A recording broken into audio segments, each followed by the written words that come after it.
अस्सलाम वालेकुम। तो आज का हमारा टॉपिक है जनरल एनाटॉमी। जनरल एनाटॉमी में ये जनरल एनाटॉमी ह्यूमन एनाटॉमी जिसका जनरल इंट्रोडक्शन है। ठीक, तो आज हम ये कुछ जो है टॉपिक्स क्लियर करने की कोशिश करेंगे। Movement, region, plane of body, anatomical terms और sub division of anatomy, position of body और सम कॉमन जो टर्म्स हैं अपर लोअर हेड नेक के। ठीक है, तो सबसे पहले एनाटॉमी जो है इसकी जनरल हिस्ट्री पर अगर हम नज़र डालें तो ये ग्रीक वर्ड है। एनाटॉमी ग्रीक वर्ड है जिसका मतलब है कटिंग अप। तो एनाटॉमी वाइड फील्ड है।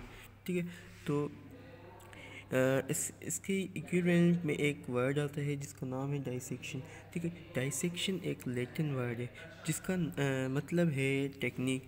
तो एनाटॉमी दो लफ्ज़ से बनी हुई है। एना और टॉमी। एना का मतलब है अप, एंटोमी का मतलब है कटिंग।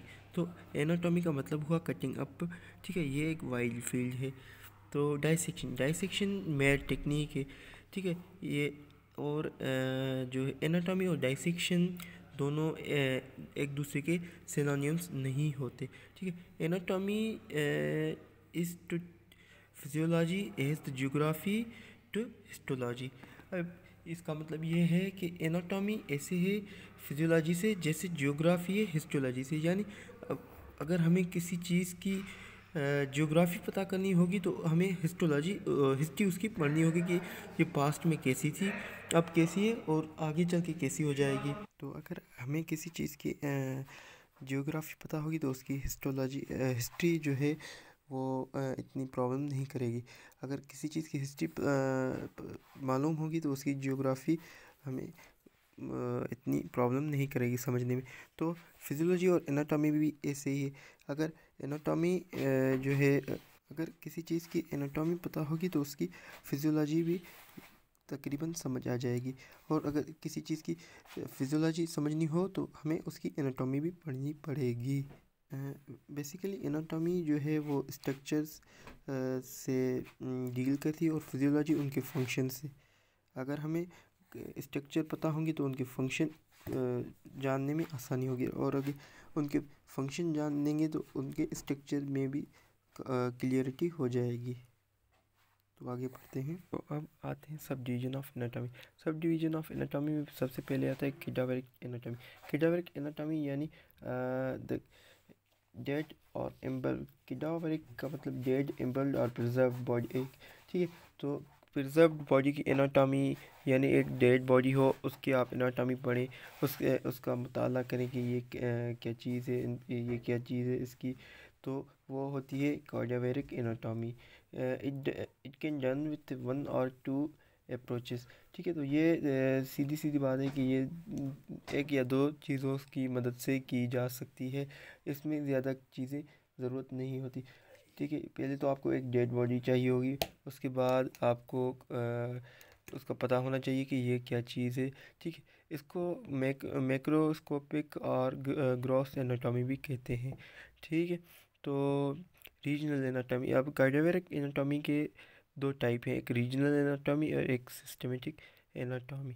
तो रीजनल एनाटॉमी में हम जो है बॉडी के सिस्टम रीजन के बारे में स्टडी करते हैं, like limbs, upper limbs, lower limbs, head, thorax, ऐसे। ठीक है, और सिस्टमेटिक एनाटॉमी में हम बॉडी के जो है सिस्टम के बारे में बात करते हैं, लाइक मस्कुलर सिस्टम हो गया, नर्व सिस्टम हो गया, रेस्पिरेटरी सिस्टम हो गया, सर्कुलेशन सिस्टम हो गया, रिप्रोडक्टिव सिस्टम हो गया। और दूसरी जो एनाटॉमी की फील्ड्स हैं वो है लिविंग एनाटॉमी। लिविंग एनाटॉमी यानी अगर आप इसको क्लिनिकल एनाटॉमी भी कहते हैं। लिविंग एनाटॉमी यानी वो होती है जिसमें आप पेशेंट लिविंग बीइंग को यानी एक ज़िंदा इंसान की जो है एनाटॉमी करके उससे एनाटॉमी कटिंग अप नहीं, यानी उसको इंस्पेक्ट करके, उसकी पाल्पेशन करके, उसके जो है नर्व चेक करके उससे बता सकें कि ये आप पे क्या मसला है। ठीक है, जैसे डॉक्टर प्रैक्टिकली करते हैं। और एम्ब्रियोलॉजी यानी डेवलपमेंटल बायोलॉजी किसी भी इंडिविजुअल की डेवलपमेंट पर नज़र रखी जाए तो वो एम्ब्रियोलॉजी बन जाएगी। हिस्टोलॉजी द टिश्यू की जो एनाटॉमी होती है by microscope is called histology. Surface anatomy के किसी डीपर पार्ट को स्टडी करना corresponds to the surface is called the surface anatomy. और जो है रेडियोग्राफिक एनाटॉमी जो है सरफेस एनाटॉमी वो स्टडी होती है कि deeper part of the body in relation to the surface और skin is called the surface anatomy. Radiography यानी वो होती है कि किसी भी बोन्स या किसी भी स्ट्रक्चर की किसी जो है रेडियोग्राफिक पिक के ज़रिए या सीटी स्कैन कंप्यूटराइज्ड टोमोग्राफी के ज़रिए या अल्ट्रासाउंड के ज़रिए उसकी स्टडी की जाए, ये रेडियोग्राफी होती है। और कंपैरेटिव एनाटॉमी वो होती है कि अगर हम इंसान को किसी और जानवर से कंपेयर करते हैं, यानी अगर इंसान के हाथ में रेडियो अल्ना जो है मौजूद, तो बिल्ली के हाथ में भी वही होते हैं, लेकिन उनकी शेप चेंज होती है, उनकी साइज़ चेंज होती है। तो ये कंपैरेटिव एनाटॉमी हो गई।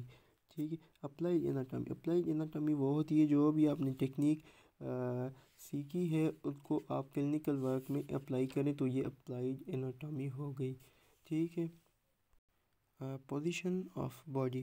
ठीक है। पोजीशन ऑफ बॉडी, पहले एनाटॉमिकल पोजीशन ऐसे होती है कि आप जो है आपके हाथ सीधे फेस, आपके पैर मिले हुए हो, आप सीधा खड़े हो, जो आँखें हैं वो सीधी हो, आपका फेस सीधा हो, और जो हाथ की जो ये सरफेस है ये ऐसी हो, यानी ठीक है। तो ये फेस करे टुवर्ड्स फ्रंट, ठीक है, फ्रंट की तरफ फेस करे। और fundamental position is similar to the anatomical position, but इसमें जो हाथ होते हैं वो फेस करते हैं बॉडी को। और सुपिनेशन पोजीशन यानी आप अपनी बैक पर लेटे हुए हो, इसका आपके हाथ भी सीधे ये फेस करते हो आसमान की तरफ, इसका the supination position. Supination position या सिपाइन पोजीशन, प्रोन या प्रोनेशन पोजीशन। प्रोन पोजीशन में आप अपने चेस्ट के ऊपर लेटे हो और आपके हाथ आसमान की तरफ फेस करते हो। ठीक है। लिथोटॉमी position is also called delivery position, ये डिलीवरी पोजीशन भी इसे कहा जाता है। अब प्लेन पे आ जाते हैं। प्लेन बेसिकली 3 किस्म के प्लेन होते हैं। एक होते हैं मीडियन प्लेन या मिड सजेटल प्लेन या सजेटल प्लेन। ठीक। मिड, ये देखिए, ये जो प्लेन होता है ये बॉडी को डिवाइड करता है 2 पार्ट्स में, राइट एंड लेफ़्ट। ठीक है। अगर आप किसी भी चीज़ को ऐसे काटते हैं तो ये 2 पार्ट्स में डिवाइड हो जाएगी, एक राइट प्लेन और एक राइट लोब और एक लेफ़्ट लोब। तो ये है मीडियन प्लेन। ठीक है। और दूसरा है कोरोनल प्लेन यानी आप बॉडी को 2 हिस्सों में तकसीम करें, एक जो है पोस्टीरियर और इंटीरियर। ठीक है।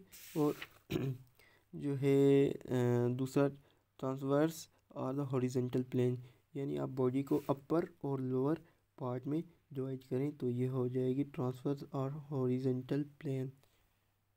यहाँ पर 2 और प्लेन भी दिए हुए, एक है ओब्लिक प्लेन, यानी आप इन तीनों जो है प्लेन में से छोड़ के किसी और डायरेक्शन से काटें तो वो हो जाएंगे ओब्लिक प्लेन। ये देखिए, जैसे ये कटा हुआ है, ये ओब्लिक लाइन है, ये ओब्लिक पोजीशन में कटा हुआ है, तो ये क्या हो गया, ओब्लिक प्लेन हो गया। ठीक। तो ये है दूसरी चीज़ है सेंटर ऑफ ग्रेविटी वो चीज़ है जहाँ पर तीनों प्लेन आकर इकट्ठे हों, वो जो होती है वो सेंटर ऑफ ग्रेविटी होती है।